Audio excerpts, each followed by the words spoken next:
Buenas, soy la otra Jenny, la que sí lee hasta el final. Y hoy vengo a confesar mi truco favorito. El más fino de todos, el que ni yo sabía que hacía hasta que me vi en cámara. Cómo agarré un artículo que me daba la razón y la contraria en el mismo párrafo. Leí solo la mitad que me convenía y le grité ¡mentiroso! Al congresista por no haber leído lo que yo tampoco leí. Acompáñenme, que esto es con fines educativos. Empecemos por dónde saqué mis datos, porque ahí está la primera joya. Le exigí al tal Jiménez un documento oficial, con mucha autoridad. Y mi documento oficial era una captura de pbs.org, sin decir de qué estudio, de qué autor, de qué año salía cada cifra. Yo, que paso media vida pidiéndole fuentes a los demás, leí una pantalla amarilla resaltada con marcador y la traté como si fuera la Biblia. Pero ese es el detalle menor. El gordo viene ahora. Leí, con mi voz más triunfal, que la Cuba de 1959 era el burdel del hemisferio occidental, una isla habitada por un pueblo degradado y hambriento. Lo leí como si fuera el veredicto frío de los historiadores. ¿Y saben qué decía la frase justo antes, la que no leí? Que así es como los revolucionarios recuerdan a Cuba. No era el dato.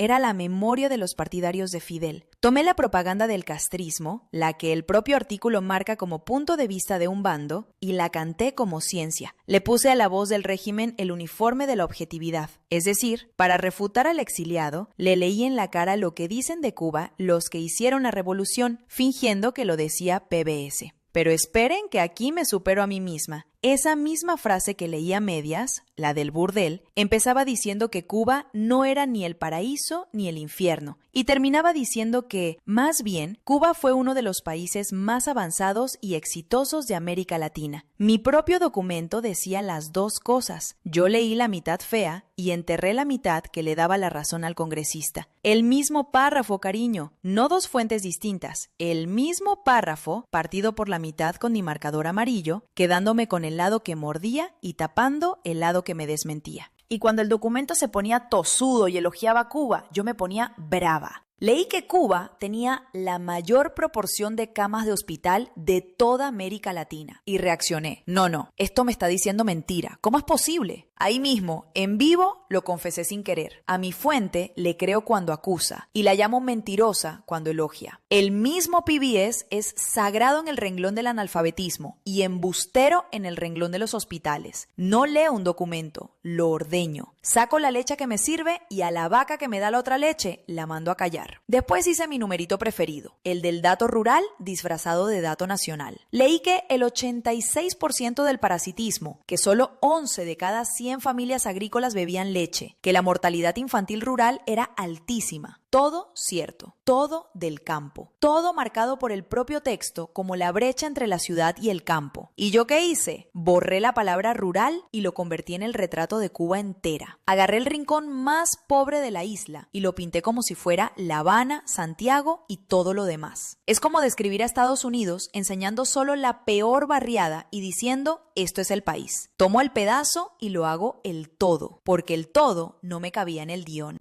Y mientras tanto fui regando perlas. Dije que el dictador de la gente rica fue Fidel, que los gusanos siempre fueron avispas, que el exiliado vive del cuento que le han hecho. Y lo más bonito, cerré diciéndole al congresista que el cubano está como está porque no le gusta leer y que todo esto lo puedes leer desde Cuba.